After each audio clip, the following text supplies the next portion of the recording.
Hello, everyone. It is Gordon Causey once again, and as always.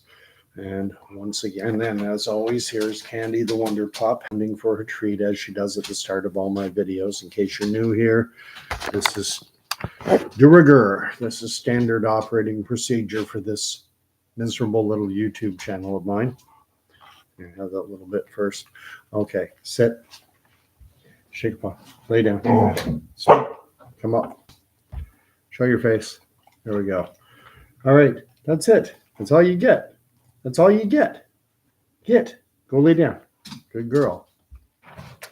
If I don't give her, she has trained me well, as I often say. She's got me conditioned to give her a treat at the start of every video, and so I'm snookered, as it were. If I don't, she jumps all over me. Anyway, thank you for watching. You know the usual drill about likes and subscriptions and all that. I won't do a lot of preamble. I wanted to talk about going back to what everyone's talking about, the events of July 13th, this past Saturday, coming up on a week ago when Donald Trump was shot, apparently right ear, apparently had a section of his right ear blown off, damaged. It's got a large bandage on it now when you see him at the Republican National Convention taking place currently in Milwaukee, in Wisconsin. But I had been speculating for a while now. Well, right from the beginning, when this happened, I immediately drew connections between the attempted assassination on Trump and the assassination of John F. Kennedy, and how in the assassination of John F. Kennedy, we were very quickly presented with the assassin, Lee Harvey Oswald, and in this case, we've been presented with the assassin being this Thomas Matthew Crooks, and everything's been neatly tied up into a bow. No need to ask any questions, and I've been, I guess you could say I've OCD'd on it a bit. What's that? OCD, compulsive disorder, obsessive compulsive disorder. I'm obsessing a bit on this, as I tend to do when there's a big news story, whether it be COVID, whether it be the situation in Israel, whether it be what's happening now with Donald Trump. And I'm watching a lot of videos, I'm reading a lot of stories, and one individual's commentary, others may be familiar with him. I think he's called the Real Officer Tatum. I'm not sure, 100% sure of this gentleman's name. He's a former Arizona State Trooper, something of a political figure. He's definitely a Trump supporter, Officer Tatum. I think he played college football in Arizona, and then when his football career kind of fizzled out. He didn't make it to at the pro level. He didn't make it into the NFL. He went into law enforcement, and now he's something of a political commentator. At any rate, he by his on his channel, he talks about the fact that he has had sniper training. I never had sniper training per se, but I was trained with rifles with the C7, which is Canada's version of the M15, the U.S. military rifle. It's a semi-automatic rifle. And listening to Officer Tatum, he was reminding me of everything that goes into being a good shot, which admittedly I am not. I was, when I got onto the rifle range, I was a well below average shot. You would go onto a firing range, it'd be about 200 yards. Oh, I love how I just opened the door for a second. I get mosquitoes in here and they're flying all around. Apologize for that. But the degree to which breathing matters, because there's your weapon, it cants. It goes up and down with each breath, and then just before you squeeze the trigger, you have to take a breath to calm your breathing to stop this canting of the weapon.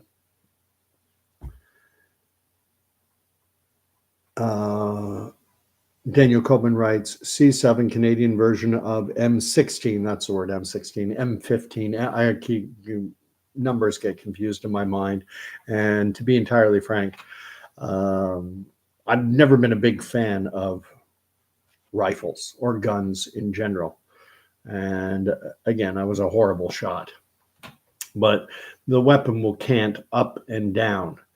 And we would go through firing drills when I was in Valcartier. They had the full firing range there. It'd be 200 some odd yards with little hills marked out. And we would go through exercises where they would have you run 25, 50 yards, get down to the prone position, and then get off 5 shots. And they were measuring your grouping. And you would shoot from the prone position, from the seated position, from the kneeling position, and then from the standing position. And each time you moved up, your accuracy, they would allow you a wider dispersal in your grouping. Because when you're prone, you're flat to the ground, and muscle movement and such is severely reduced. You're stationary.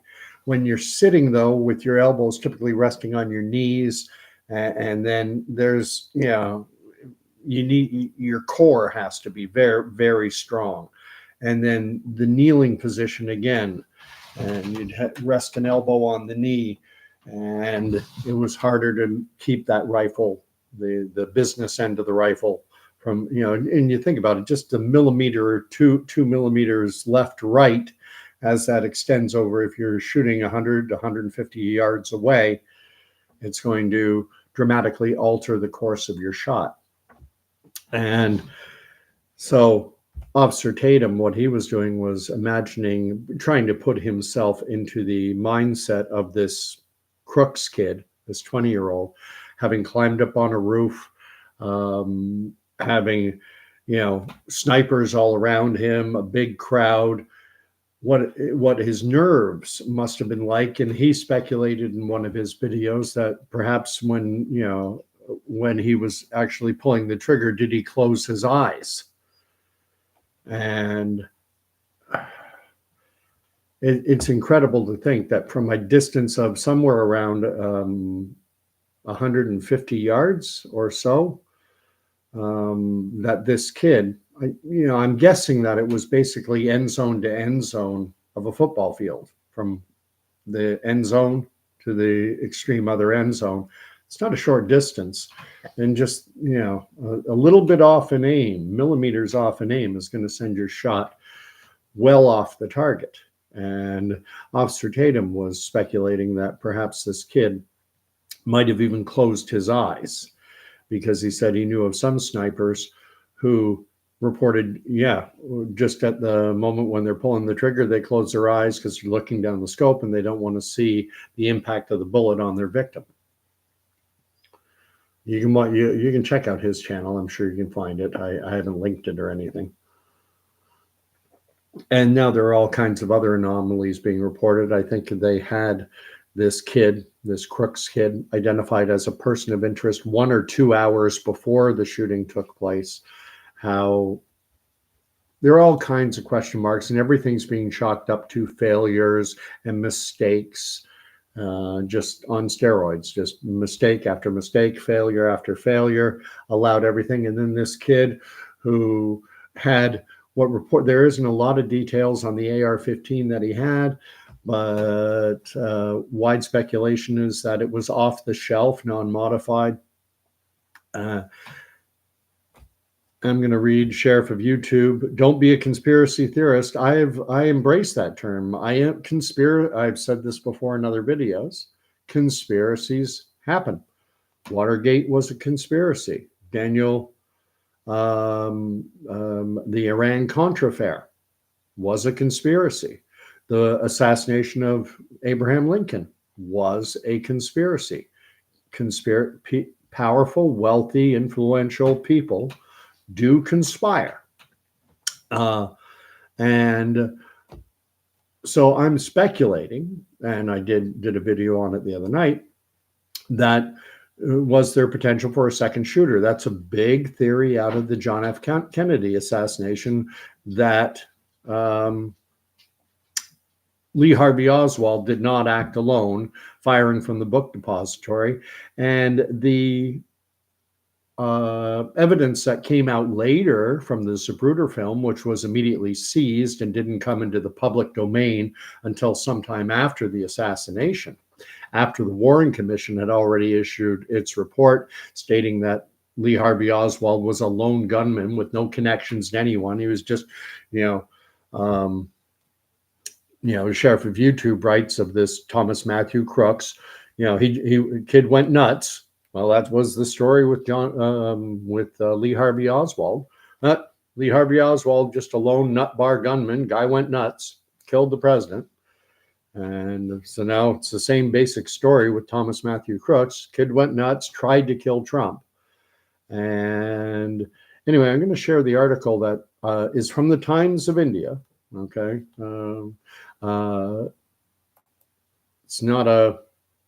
It's mainstream in India.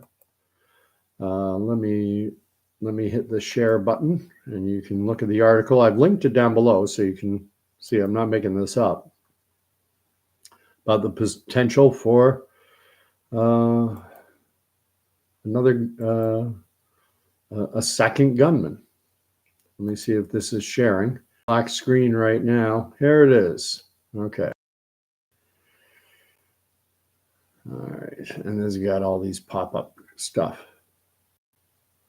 So let me roll up. Okay, I'm starting about halfway down the article. It says the assassination attempt resulted in injuries to Trump and two others, as well as the death of Corey Compatore, a 50-year-old former fire chief who was protecting his family. However, an audio forensic analysis conducted by experts from the National Center for Media Forensics at the University of Colorado in Denver suggests the possibility of a second shooter in the incident that took place in Butler.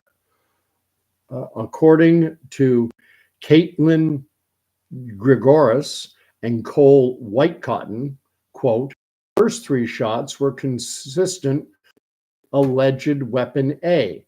The next five were consistent with alleged weapon B, and the final acoustic impulse was emitted by a possible weapon C. While one of the shooters have been identified and another was a Secret Service sniper, the identity of the third potential shooter remains unknown. As per a Substack by Stephen Bryan, former deputy under the Secretary of Defense, despite the FBI's assertion that the identified shooter acted alone, the controversial audio forensic analysis raises questions that warrant further investigation and peer review. It's a crime scene. It needs to be poured over. Beyond the audio, and going back to the article, beyond the audio forensics, other aspects of the incident require attention. The initial burst of gunfire originated from the identified shooter's location on top of that building. A second burst was detected from an unclear location distinct from the first. Additionally, there may have been a third shooter who fired a single shot. Forensic acoustic experts propose the involvement of at least two shooters, excluding the Secret Service snipers. So two shooters shooting toward the stage, and then the third one is the Secret Service. Byron wrote in his Substack, the Substack he has is called Weapons and Strategy. I did look at it. Moreover, the exact number of shots fired by the Secret Service snipers on the rooftop behind Trump is unknown. Most reports indicate that it took only one shot to neutralize the shooter. The agents, equipped with sophisticated sniper weapons, one mounted on a tripod and another on a small stand for a prone shot, are believed to have fired after the shooter initiated gunfire. However, this sequence does not entirely match the acoustic evidence. The evidence suggests that the final single shot, if confirmed, may have been fired by the snipers, resulting in the shooter's death by a single headshot, Brian said. The Secret Service sniper or snipers did their job, but there are still questions about the timing, as the threat could have been eliminated much sooner and lives, perhaps, could have been saved. Bullets flying around the shooter, but not instantly killing him, also could have been a partial deterrent, Brian wrote. And, suppressing in the military, they call it suppressing fire. I'm going to close the article. Stop sharing. If you think it's warrantless conspiracy theory, you're welcome to your opinion. I do have Mish Christie saying, I think she's calling me and many others conspiracy realists. If you don't believe what the news tells you, you're automatically a conspiracy theorist. If you did not believe that SARS-CoV-2 came from a wet market in Wuhan, China, you were automatically labeled with this pejorative term, conspiracy theorist. Fine, bring it on. I'm a conspiracy theorist. I did not believe that SARS-CoV-2 came from a wet market in Wuhan, China. And the news media taught us that, the only way to combat this was to shut society down and to lock everyone in their homes, stay home, stay safe. And if you didn't believe that, you were a conspiracy theorist. Well, call me a conspiracy theorist. The news told us that the COVID vaccines were properly tested, that they went through rigorous vetting, rigorous investigation, scrutiny to ensure that they were absolutely 100% safe and effective, and that 2 doses would provide sterilizing and neutralizing immunity to infection and transmission. And if you didn't believe that, you were a conspiracy theorist. I am a conspiracy theorist. I do not believe what the news programs me to believe. But the only things I will trust the news to tell me is the score of a baseball, football, basketball, hockey game. Then I think they get it right. When they say that the Toronto Blue Jays lost another game, I figure, I'll believe that with 100% certainty. Anything that has any touch of politics to it, and everything is political now. COVID was certainly 100% more political than it ever was medical or scientific. It was a political pandemic that we went through. So just getting back to Thomas Matthew Crooks, it's rather convenient if I'm right.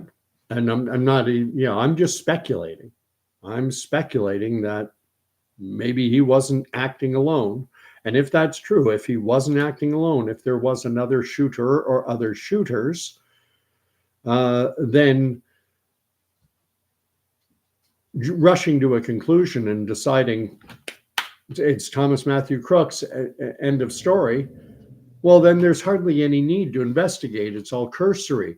Why do we need to, we've got to clear the scene and we'll look for the shell casings and the bullets. We'll look for, we'll see if there are any bullets around, and then we can do ballistics to match up the bullets to the actual weapon and see that they match. But if you've already decided on the conclusion that Thomas Matthew Crooks was acting alone and that there was only one gun firing at the president, well, then why even bother? Why even bother investigating things? You'll remember after 9/11, the George W. Bush administration balked and resisted and tried to prevent there being a full inquiry into what happened on that day. They said, we're, in an emergency situation, we cannot devote the resources needed to properly investigate 9/11, but we already know what happened. Osama bin Laden hiding in a cave out in Afghanistan using old style, it's a pre-smartphone era, using old cell phone technology, was able to fly under the radar of all the world's intelligence and security, and was able to orchestrate the most horrific terrorist act in human history, all done from a cave in Afghanistan, just with simple those old flip phones, those old Nokias that everyone used to have, the old Motorola's, and that's all it took to subvert the FBI, the CIA, the NSA, Mossad, MI5, all the world's security and intelligence apparatus were no match for Osama and his operatives in a cave in Afghanistan. Yeah, and that was the only official story that you were allowed to believe. Strange things happen in this world. Maybe you want to believe that Lee Harvey Oswald, acting alone from the book depository with a bolt-action rifle, was able to take out the president of the United States, hit a moving target as it was going at 10, 11, 12 miles an hour through Daly Square in downtown Dallas. I'm going to catch up.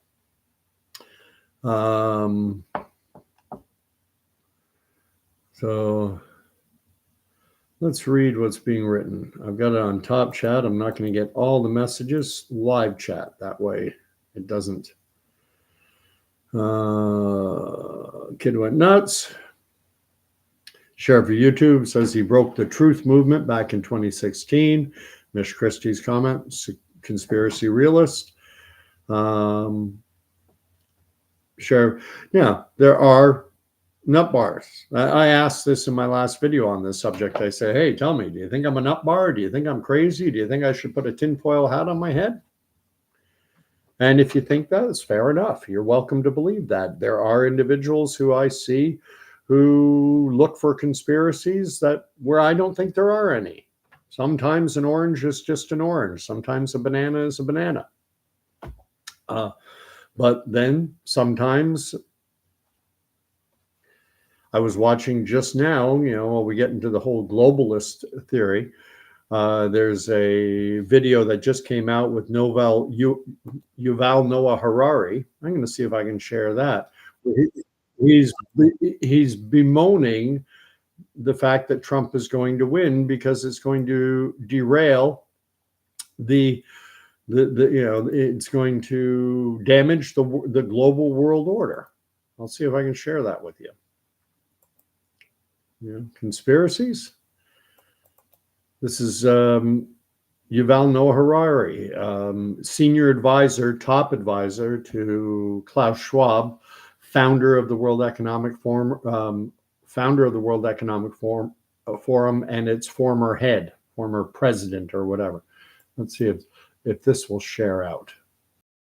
The YouTube video, there it is. Okay, go to it.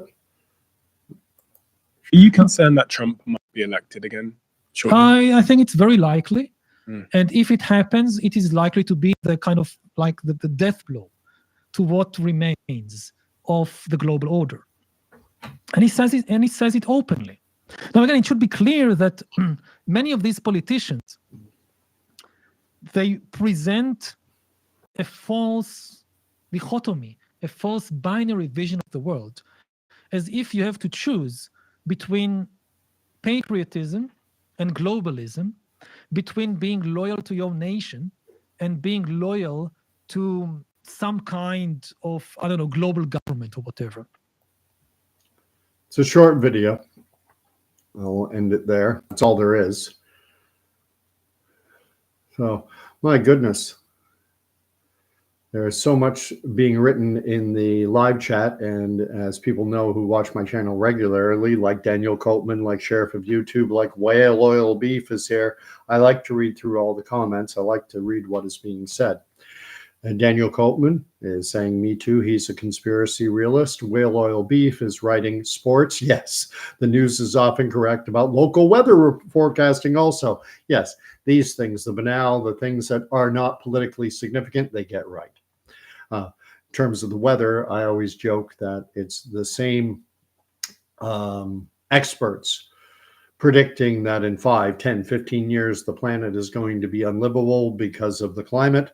These are the same individuals who can't tell you what the weather is going to be like tomorrow. A little bit of humor. Daniel Copeman does not own a TV. We do own a TV. There is a TV in the house, but it's not hooked up to either cable or satellite. I sometimes hook up a computer and will stream a movie of some description. I still believe Overcomer. I love Christian movies. And those are two very good ones if anyone cares. Sheriff of YouTube writes, my neighbor is 76. She was telling me that she knows Trump was acting and the sniper was fake. He put fake blood in his ear. I told her to stop watching the news. She doesn't. So I asked her how she found out. She said newspaper. I told her to stop reading the paper. They were making her into a maniac. You know, to a degree, I'll applaud anyone who questions everything, even if I disagree with their conclusions. I've said it too many times on this channel. The news is there, the media is there to program us and tell us what to think, what to believe, and even how to feel about things. And, I just showed you that clip with Yuval Noah Harari. He doesn't seem too pleased that Trump's going to win because it's going to be the death blow to the world order that the WEF is endeavoring to establish, where national boundaries are pretty much eliminated and everyone is, it's a fascist agenda. The WEF is kind of a convergence of the corporate world along with academia and government. It's the three working together to push this agenda. And I already have a strike on my account for saying this, but one of the key planks of the WEF agenda, in my opinion, is, I'll mention it later, but it's got something to do with population. This trying to be coy and crafty and in the way I say things. Hank Holiday says, hello, peeps. Hank's from down in Texas, if memory serves. I'm not sure where Sheriff of YouTube is. Sheriff of TV, he doesn't have TV, but he says he has a smart TV. So his TV is smart. This is something I've often said. Our devices are smart. As a population, the human population is becoming dumb. We drive smart cars, have smartphones, smart devices, and we've outsourced our brains to our devices. Hank Holiday is writing never found. I don't know what you're referring to in terms of never found. Whale Oil Beef writes, Trudeau's robot polishing apprenticeship school is backlogged, I presume. Trudeau's robot. Brave New World. That's Aldous Huxley's book. We talk a lot on this channel, or I talk a lot, and others have commented on Orwell's famous book, 1984. He also wrote Animal Farm, another great book, which kind of foretold what would happen on the other side of what used to be the Iron Curtain. He predicted the rise and the eventual collapse of Soviet-style communism. And 1984 was our side of that curtain, Oceania. But there's another book. There is another book called Brave New World, written by a contemporary of Orwell's by the name of Aldous Huxley. And in that world, humanity was divided, will be. It's a futuristic novel. Humanity gets divided into alpha, beta, delta, gammas. And there's alpha plus, alphas, alpha minuses, beta plus, betas, beta minus, and everyone's and they're pigeonholed into the society based on their intellectual capacity. And a term I remember from the book was hypnopedia. As kids went to sleep, it was programmed in their brains. Oh, I'm so glad to be a beta. I'm glad I'm not an alpha. Those alphas are so incredibly smart and they work so terribly hard. It's much better to be a beta. And I'm glad I'm not a gamma. They're so horribly stupid. Beta is the best to be. And each group would be programmed to be happy. And you think about how we have weed now. Marijuana is legalized in Canada and many US states, I think. And in Brave New World, they talked about the drug was Soma, S-O-M-A. And if you were suffering any anxiety or stress in your life, they would say, well, take a gram. Better a gram than a dam was the expression in the book, as I remember. And human reproduction was on an assembly line. There were no more natural childbirth. Everyone was born through some procedure.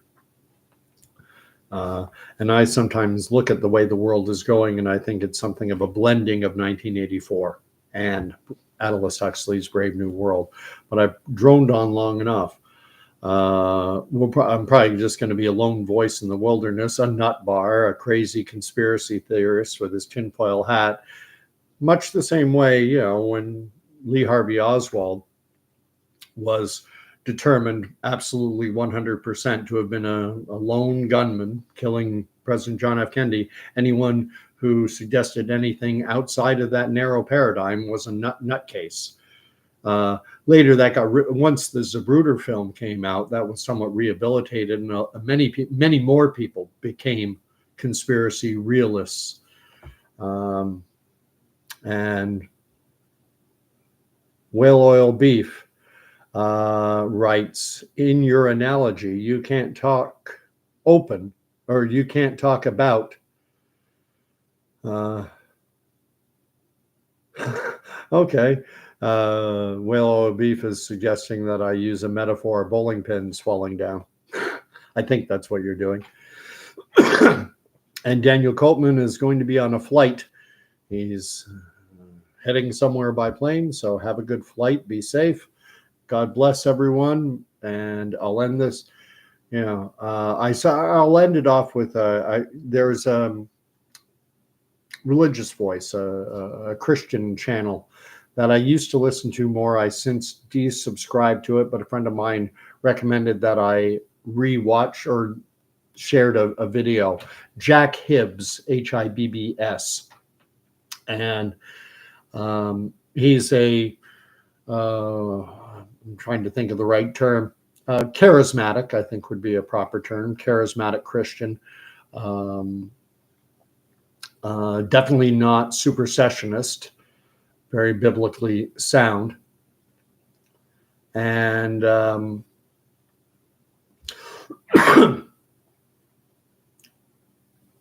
he was doing many will have seen by now, this guy named Brandon, who professes himself to be a prophet, who talks about God talked to me and God showed me and God told me.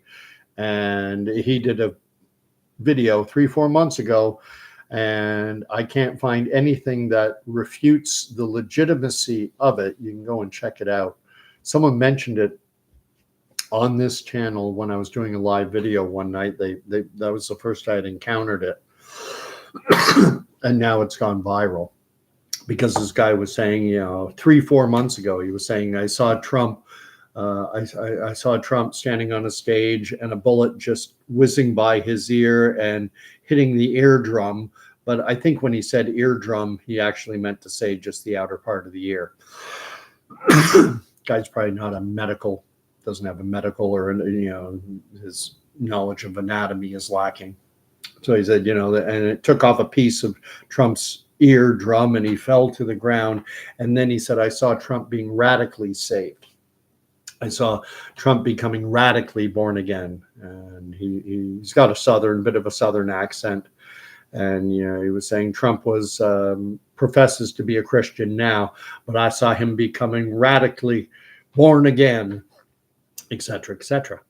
And then I was watching this video with Jack Hibbs. And Jack Hibbs was calling on President Trump to, you know, get your hands in the air and, you know, start to boldly proclaim the message of Jesus Christ as Lord and Savior. And that would be amazing. That would be incredible to see someone of Trump's stature because I've said it before on this station, I'm not a huge fan of Donald Trump. I do not like many aspects of that man's personality. I find him boastful, braggacious, narcissistic, not very thin-skinned, lacking in grace. There are a lot of aspects about that man's personality that I do not like. I like Jordan Peterson's depiction of Donald Trump as being a sophisticated 13-year-old bully. And he said, and that is a useful commodity when you're the leader of a country like the United States. It can be very handy for a country to be led by someone who has the personality of a sophisticated 13-year-old bully, because it allows you to protect your interests and to assert your interests. And Peterson goes at lengths not to say, it's not a slam on him to call him this sophisticated 13-year-old bully, but to have Trump fully embrace the gospel and start preaching it out and sharing it, that would, you talk about revival. There are a lot of people in the Trump camp who I would argue are not Christians. There are a lot of people in the Trump camp who, sadly, this MAGA group, it does contain racists. And I would love to, see that racism disappear. I'm not so naive as to think that will happen. Not in my lifetime, but I'm still allowed to hope and to dream. Anyway, let me finish off. And I love what Daniel Copeman always puts down there. Jesus is King, the name above all names. Name above all name, King above all kings. All right? Yeah. Get into relationship with Jesus Christ, our Lord and Savior. Get into your Bibles. And if Trump, I'm going to be watching his speech tomorrow when he addresses and formally accepts the nomination as the Republican Party's candidate for president of the United States. I will watch it, and I'll be listening and praying that he does make a strong statement of faith, and that he does witness for Jesus Christ, and that he does assert, biblical truth as the founding principle of the United States of America. The Plymouth, the Mayflower Compact. There is so much history there about the Christian underpinnings, the Christian foundation of the United States of America. Last word to Sheriff of YouTube: Trump is a boss, Peterson is a teacher, and his daughter dated Andrew Tate. So that is how he got famous on YouTube. I'll have to look into that. I don't even know who Andrew Tate is. I think is he that young? I've got to read into it. Shaved head. I think he's black. He's got all kinds of allegations swarming around him. And the sheriff finally writes, there is no real comparison from any talking heads to Trump. All right. Anyway, we'll leave you be, and it looks like I've got Andrew Tate, who he is, right, according to Sheriff of YouTube. Thank you for watching. Gonna end it the way I have been recently, and receive these words, and let them sink in. May the Lord bless and keep you. May the Lord make his face to shine upon you. We will see you again. That's actually part of a bigger prayer that Moses gave to Aaron to bless the people of Israel with. It's written of in Numbers, I think chapter 7. I'm going to read the whole thing next time. I want to get that embedded in my mind. I want to say the whole thing. And glad you love Jesus. Sheriff of YouTube. Mish Christie says Andrew Tate is a slime ball. I got to read more on him. I just know him on the periphery. I don't listen to him. Anyway, God bless everyone. It's late at night. We'll see you all again. A third shooter, or rather a second shooter. Who knows? Maybe a third. This kid, Matthew Crooks, the snipers who took him out. And was there a third one? We'll probably never know.